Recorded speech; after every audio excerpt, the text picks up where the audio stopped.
इतनी पसंद आ गई इसको तो मुझे घर ले चल। मैं 15 मिनट तक अपनी सांस को रोक के रख सकता, मौत को छू के आ सकता। आज अंदलीब सुल्तानपुरी साहब आपके दरमियान आया है। 20 तारीख को जाने का और 5 नंबर का बटन दबा के इसको विजय बनाने का। विजय बनाएगा कि नहीं? तो नाना पाटेकर साहब इनके समर्थन में बोल पड़े। अच्छा है, बहुत अच्छा है। 20 तारीख को वोट करने जाएगा, 5 नंबर का बटन दबाकर अंदलीब सुल्तानपुरी को विजय बनाएगा कि नहीं? राजपाल यादव साहब पहुंच गए मैसेज के साथ।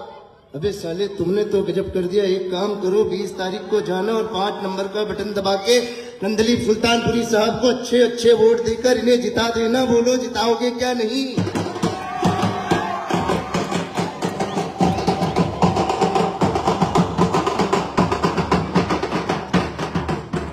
ये मेरे जीवन का पहला ऐसा शो है जिसमें हर आवाज के बाद ताली नहीं बज रही, ढोल बज रहे।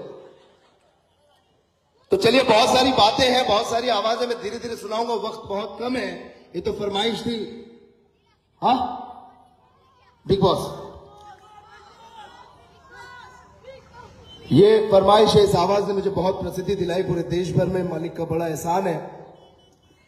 अगर बिग बॉस हमारे अंदलीब साहब के लिए अपील करते तो वो क्या अंदाज होता। बिग बॉस आपको ये बताना चाहते हैं,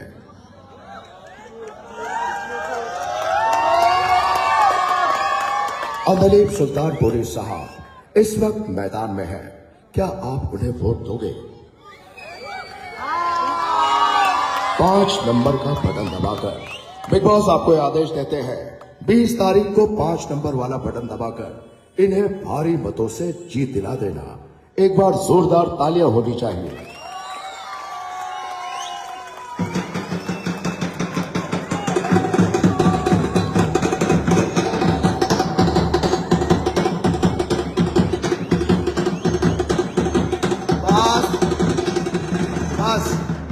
भाई यहां पे बोलने वाले बहुत है, थोड़ा सब्र कर लो। मैं जानता हूं पेमेंट लेना है आपको। वो होता है ना, काम नहीं हुआ तो पार्टी बोलेंगे तूने बजाया नहीं, पेमेंट नहीं दूंगा। इस चक्कर में बीच बीच में बजा रहा हूं। तो खैर, मैं इससे पहले ये बातें यहां खत्म करता हूं।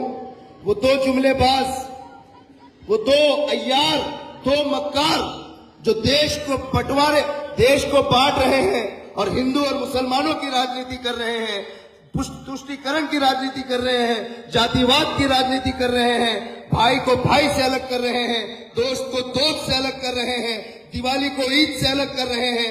ऐसे 2 बदमाश जो दिल्ली में बैठ के रिमोट कंट्रोल से पूरे देश को चला रहे हैं। एक ने कहा था, हमारे देश के बाहर इतना पैसा है कि सबके अकाउंट में 15-15 लाख रुपए तो आराम से आ जाएगा।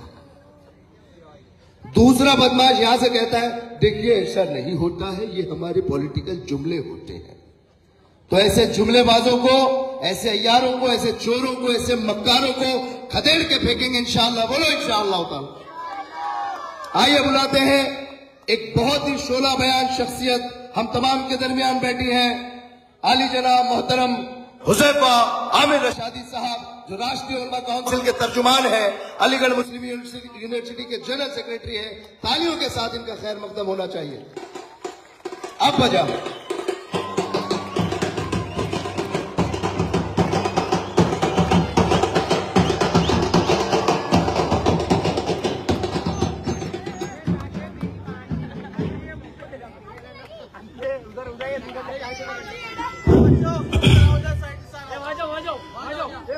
और सब भूल गए हरफे सदाकत लिखना, और सब भूल गए हरफे सदाकत लिखना, रह गया काम हमारा बगावत लिखना। लाख कहते रहे जुल्मत को ना जुल्मत लिखना, हमने सीखा नहीं प्यारे बाइजाजत लिखना। और सबक फिर पढ़ सदाकत का, अदालत का, शुजाअत का, लिया जाएगा काम तुझसे दुनिया की इमामत का। अस्सलामु अलैकुम वरहमतुल्लाहि वबरकातुहू। आज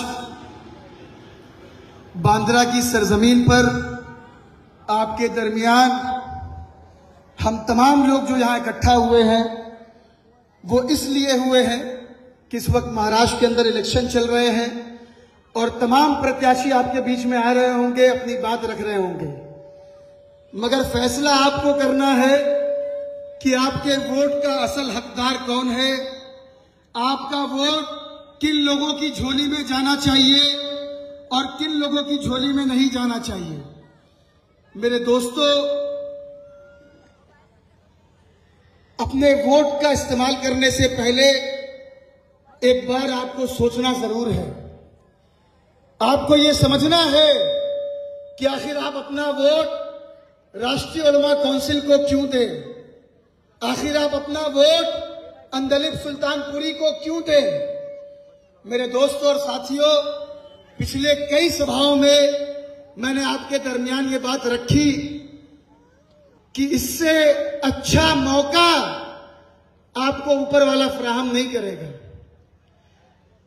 आप जानिए कि राष्ट्रीय उलमा काउंसिल का मकसद क्या है।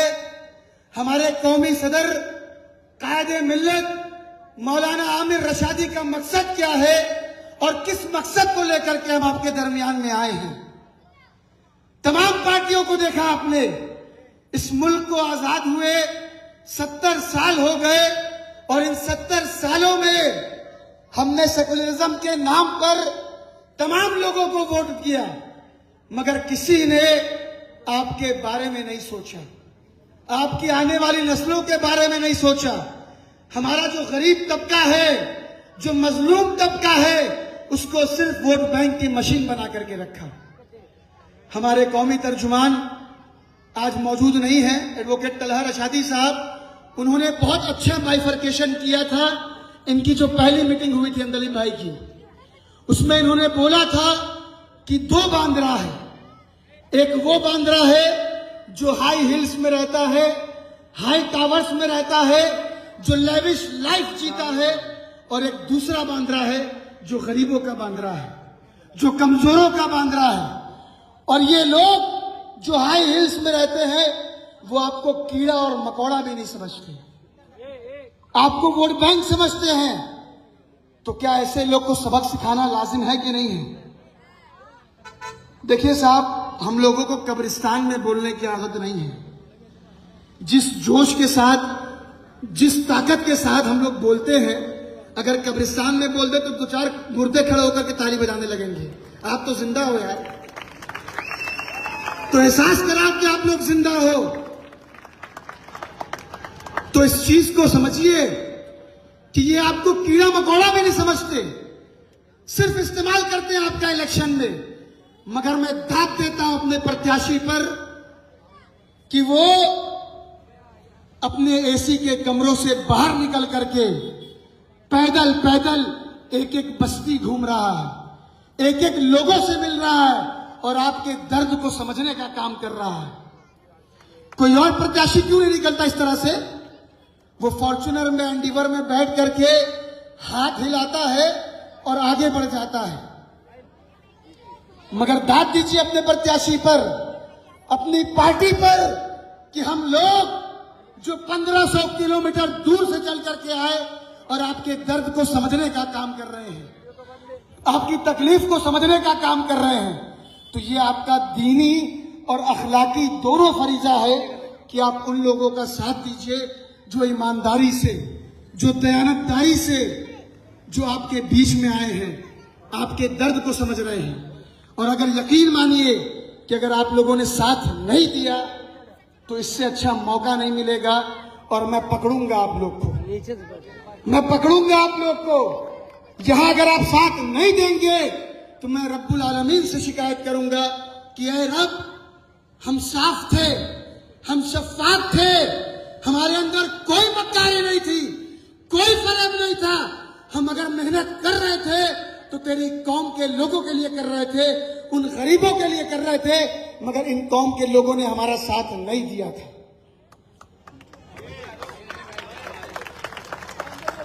मैं करूंगा शिकायत और ये हक है मेरा, क्योंकि जज्बात से बात कर रहा हूं आपसे। दिल से बात कर रहा हूं आपसे कि खड़े होइए, अपनी सफों में इत्तेहाद पैदा कीजिए। ये मौका फराहम किया अल्लाह ने आपको कि एक अच्छे और ईमानदार आदमी को कामयाब करके महाराष्ट्र की असेंबली के अंदर भेजिए ताकि वो बेबाकी से आपकी बात को वहां पर रख सके।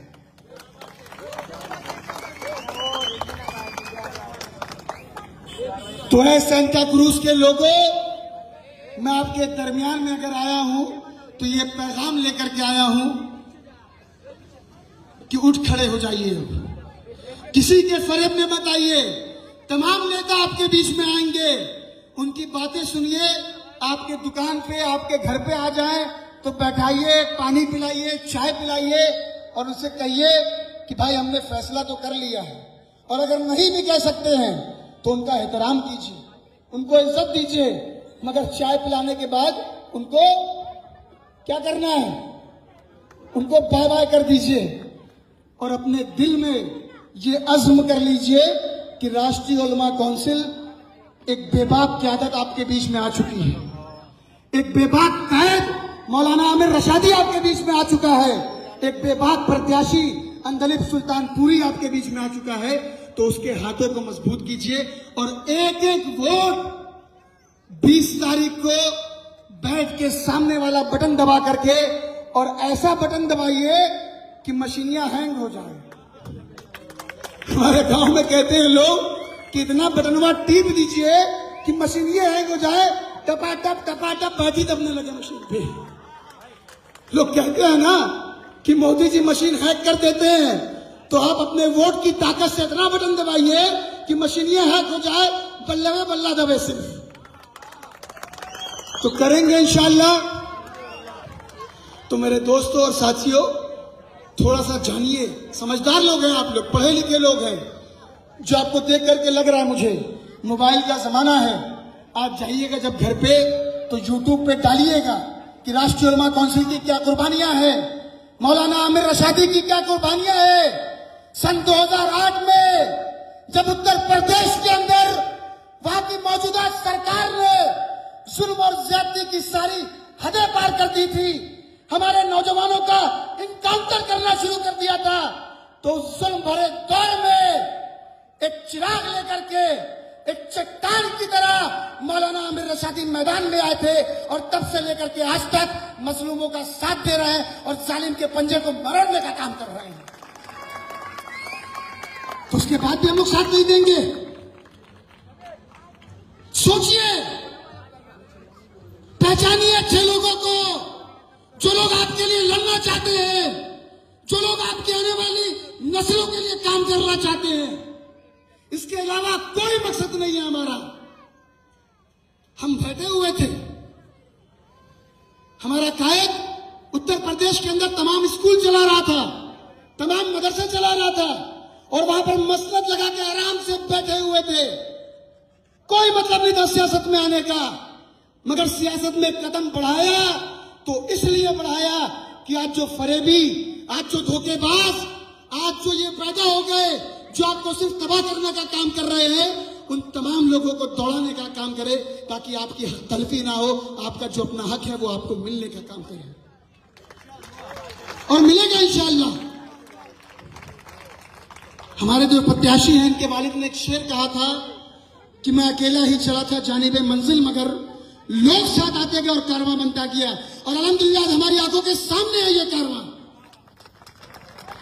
और ये अज़्म किया था हमने कि हम बॉम्बे की एक एक गलियों में जाएंगे और अपने पैगाम को पहुंचाएंगे अपने भाइयों तक। और अल्हम्दुलिल्लाह हमारा पैगाम आपके सामने है। ये आपकी कैसर तादाद ये बता रही है कि हमारा पैगाम आप तक पहुंचा है। हमने दिल से बात की थी तो हमारी बात आपके दिल में उतर रही है अल्हम्दुलिल्लाह। 3 कैंडिडेट हैं यहां पे, किसको वोट करेंगे आप? ये जो 3 कैंडिडेट घूम रहे हैं बाजार के अंदर, एक बीजेपी का प्रत्याशी है, एक वो जो सो कॉल मोहब्बत की दुकान है कांग्रेस का प्रत्याशी है और एक राष्ट्रीय उलमा काउंसिल का प्रत्याशी है। तीनों को देखिए आप, क्या इनके अंदर कोई फरेब है? बहुत शरीफ आदमी है ये। इनका चेहरा देखिए, इनके चेहरे की दाढ़ी देखिए, क्या इसके बाद भी कुछ कहने की जरूरत है? मुझे यकीन नहीं होता कि जिस दिन नॉमिनेशन था मैं मौजूद था इनके साथ।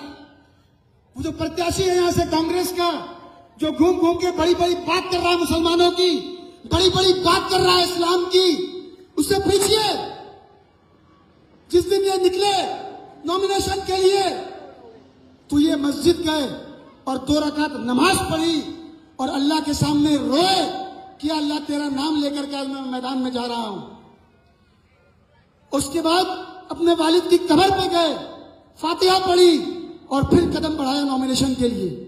और ये जो दूसरा कांग्रेस का प्रत्याशी है, मुझे बताया किसी ने कि वहां वो प्रिया दत्त जी को भी लेके टहल रहा है। इन लोगों का 20 साल कब्जा रहा इस सीट पे, क्या काम किया उन्होंने? और बताया मुझे कि वो जब नॉमिनेशन के लिए गए भाई साहब, तो इतने ही मुसलमानों के और इस्लाम के हमदर्द हैं कि उन्होंने क्या किया था इसको पता कीजिएगा आप। मैं इसके आगे नहीं बोलूंगा। मतलब उसके ईमान का तकाजा ये है कि वो जाकर के कहीं पे सजदा शुरू कर रहा था। अगर कोई इस्लाम को मानने वाला है तो वो जानता है कि हम अल्लाह के सिवा किसी के सामने सजदा नहीं कर सकते। और ये देश का कानून भी कहता है, देश का संविधान भी कहता है और हमारा इस्लाम भी कहता है कि लकुम दीनकुम वलिय दीन। आपका दीन आपके साथ है, हमारा दीन हमारे साथ है। ना हम आपके दीन में खलल पैदा करेंगे और ना आप हमारे दीन में खलल पैदा करोगे। देश का कानून भी कहता है कि हम मुसलमान हैं, proud to be a Muslim and proud to be a Indian. आप हिंदू हो, proud to be a Hindu, proud to be a Indian. मगर आप जबरदस्ती किसी पे जोर नहीं दे सकते। अगर हम टोपी लगाएंगे तो कोई माई का लाल हमें रोक नहीं सकता, और अगर कोई टीका लगाएगा तो हम उसको भी नहीं छेड़ेंगे भाई। तो जो प्रत्याशी है यहाँ के, वो जाके सजदा कर रहे थे वहां पे और सुना कि बड़ी बात कर रहे हैं मुसलमानों की, इस्लाम की। जो आदमी अल्लाह मियां को धोखा दे सकता है तो उसकी क्या गारंटी नहीं है कि आपको ना धोखा दे वो? बताइए। तो क्या ऐसे लोग हकदार हैं आपके वोट के? तो मेरे दोस्तों और साथियों, इससे अच्छा मौका आपको नहीं मिलेगा। दूसरी बात, 2014 के बाद से राष्ट्रीय उलमा काउंसिल ने अपनी एक्टिविटी को कम कर दिया था। हमारे कायद मौलाना आमिर रशादी ने चुनाव लड़ने बंद कर दिया था। जो यहाँ हमारे सो कॉल्ड इंटेलेक्चुअल तबका है, सो कॉल्ड दानिशमंद तबका है, उनकी अपील पे कि मौलाना आप लड़ेंगे तो बीजेपी को फायदा पहुंचेगा। हम 10 साल इलेक्शन नहीं लड़े, 14 नहीं लड़े, 19 नहीं लड़े, 20 नहीं लड़े, 22 नहीं लड़े, 24 नहीं लड़े। और लोकसभा इलेक्शन के अंदर हमारे कायद ने उत्तर प्रदेश में राहुल गांधी का स्वागत किया था, हजारों लोगों को लेकर के भारत जोड़ो यात्रा का। मैंने अखिलेश यादव के साथ जाकर के घूम घूम के रैलियां की थी, एक एक वोट उनकी झोली में पड़वाया था। और फिर ये जब ये समझ में आया कि ये सिर्फ आपको गुलाम बना के रखना चाहते हैं, आपको वोट बैंक बना के रखना चाहते हैं, तो फिर हम समझ गए और फिर हमने ये फैसला किया कि अब हम चुनाव लड़ेंगे, किसी का बधुआ मजदूर और गुलाम बन करके नहीं रहेंगे। ये मुल्क किसी के बाप की जागीर नहीं है और ये लोकतंत्र का देश है। यहां सबको इख्तियार है चुनाव लड़ने का, कोई माई का लाल किसी को लड़ने से नहीं रोक सकता। अभी जो शहजाद भाई ने बात की, बहुत अच्छी बात की, बहुत आला बात की। कल तो शहजाद भाई लड़ना चाहे तो वो भी लड़ सकते हैं, आरिफ भाई बैठे हुए वो भी लड़ सकते हैं, हमारे पाल जी आए हुए हैं वो भी लड़ सकते हैं। कोई किसी के कहने से लड़ेगा बैठेगा? कल को आप में से भी कोई तैयार होता है नौजवान साथी, तो आए हमारे साथ, चले हमारे साथ, हम उसको भी इंशाल्लाह लड़ाने का काम करेंगे इंशाल्लाह ताला। हम लीडरशिप क्वालिटी पैदा करने आए हैं आपके अंदर। तो मेरे दोस्तों और साथियों, किसी के बहकावे में मत आइए। मैं चंद अशार में अपनी बात कहूंगा क्योंकि इसके बाद और लोगों को भी बोलना है कि तैयारे शौक से एक आफ्ताब आया है। बेटा थोड़ा सा खामोश हो जाओ यार प्लीज। दयारे शौक से एक आफ्ताब आया है, उठो है जिंदा दिलो, इनकलाब आया है।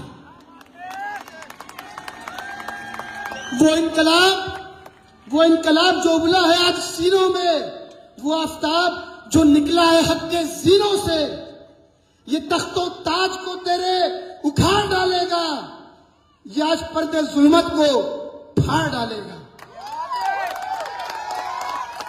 कि ये नौजवान बचाने चले हैं आज वतन, ये नीम जिंदा, ये उतरे हुए बजोश बदन, तुम्हारी गालियां खाकर भी गम ना होंगे, ये सर कटेंगे मगर कम ना होंगे। लहू लुहान है लेकिन थकन ना आएगी, दमकते चेहरों पे कोई शिकन ना आएगी। लहू लुहान है मगर थकन ना आएगी, चमकते चेहरों पर कोई थकन ना आएगी। ये झूमते हुए गाते हुए मस्ताने, सबूत हमसे ना मांगो वतन परस्ती का, अब इम्तिहान ना लो हमारी हस्ती का। सबूत हमसे ना मांगो वतन परस्ती का, अब इम्तिहान ना लो हमारी हस्ती का। वतन से अपने मोहब्बत हमारे खून में है, याद रखना शहादत हमारे खून में है। याद रखना शहादत हमारे खून में है। सुकून से हमसे मिलोगे तो चैन वाले हैं, सुकून से हमसे मिलोगे तो चैन वाले हैं। यजीद तुम हो तो फिर हम हुसैन वाले हैं। सुकून से हमसे मिलोगे तो चैन वाले हैं, और यजीद अगर तुम हो तो फिर हम हुसैन वाले हैं। तो मेरे दोस्तों और साथियों, बहुत लंबी नज्म है, ये मेरे दोस्त ने लिख करके मुझको भेजा, तो मैंने सोचा कि आपके दरमियान आज पढ़ना चाहिए। उलमा काउंसिल के ऊपर लिखा। तो मेरे साथियों, मत आइएगा किसी के बहकावे में। मेरी शेरवानी पूरी पसीने से तर हो चुकी है, तो इस मेहनत को, इस पसीनों की थोड़ी सी इज्जत रख लीजिएगा, थोड़ी सी लाज रख लीजिएगा। आप यकीन मानिए, कल मैंने एक्सरे कराया अपना। पिछले 15 दिन से हम लोग कैंपेन में है, तमाम जगहों पर तकरीरें हुई। ये लंग्स का ऊपरी हिस्सा सूज चुका है, और डॉक्टर ने सख्ती से मना किया कि अब आप बोलेंगे नहीं तेज आवाज में। मगर आपके जज्बात देख करके मुझसे रहा नहीं जाता, और मेरा भी जज्बात जग जाता है। तो मुझे उम्मीद है कि इस जज्बात की कदर करेंगे आप लोग इंशाअल्लाह। तो करेंगे ना? मैं इसलिए कह रहा हूं कि लोगों ने सिर्फ बेवकूफ बनाया है। एमवीए की बात हो रही है, महाविकास अघाड़ी की बात हो रही है शहजाद भाई, तो एक पवार इधर है और एक पवार इधर है, और ये दोनों मिलकर के मलाई खा रहे हैं और आपका खून चूस रहे हैं। मतलब चचा भतीजा सेट है एकदम। चचा कह रहा है कि तुम भाजपा में चले जाओ, और भतीजा कह रहा है कि चचा तुम चले जाओ इंडिया में कांग्रेस के साथ। उधर से तुम मलाई खींचो, इधर से हम मलाई खींचते हैं, और दोनों मिलकर के बंदर बाट करेंगे, और आप बेवकूफ हो रहे हैं। आप बेवकूफी में, जज्बात में पागल हो रहे हैं। उनके लिए कोई आपका नहीं है। 70 साल इस मुल्क के अंदर मुसलमानों का सिर्फ खून चूसने का काम किया इन सुपर सेक्युलर पार्टियों ने। तो बताइए, इनके फरेब में ये मौका दिया है दिल्ली सुल्तानपुरी को अल्लाह ने, तो इसके बाजुओं की ताकत बनिए, इसके कंधे का सहारा बनिए। और मैं वादा करता हूं आपसे कि अगर आज इनके लिए वोट मांग रहा हूं, कल अगर जीतने के बाद इन्होंने काम नहीं किया तो इनका कुर्ता पकड़ के आपके बीच में ला करके खड़ा करने का काम करूंगा इंशाअल्लाह। ये वादा है आपसे। मगर एक बार मौका दीजिए। जो लोग कह रहे हैं कि वोट खराब हो जाएगा, फला पार्टी जीत जाएगी, तो उनसे कहिए कि 70 साल हम लोगों ने अपना वोट अच्छा किया, मगर इस बार जानबूझ करके खराब करेंगे, ताकि इनको इनकी औकात बताना जरूरी है। तो इधर भी पवार और इधर भी पवार, तो घबराओ मत बेटा, उलमा काउंसिल होगी अब तुम पे सवार। इधर भी पवार, इधर भी पवार, घबराओ मत बेटा, उलमा काउंसिल होगी तुम पे सवार, और इन लोगों के वोटों से करेगी तुम पे प्रहार। तो इस शेर से मैं अपनी बात को खत्म करता हूं कि लहू को लहू लिखते हैं, पानी हम नहीं लिखते। लहू को लहू लिखते हैं, पानी हम नहीं लिखते, और महलों की रक्कासा को रानी हम नहीं लिखते। और यही तो बात है कि दुनिया हम पे नाज करती है कि हम तारीख लिखते हैं, कहानी हम नहीं लिखते। और आपका जोश और आपका जज्बा देख करके लग रहा है कि इंशाअल्लाह ताला इस बार बांद्रा के अंदर आप लोग एक नई तारीख लिखने जा रहे हैं इंशाअल्लाह। बहुत बहुत शुक्रिया। वस्सलाम वरहमतुल्लाहि वबरकातुहू।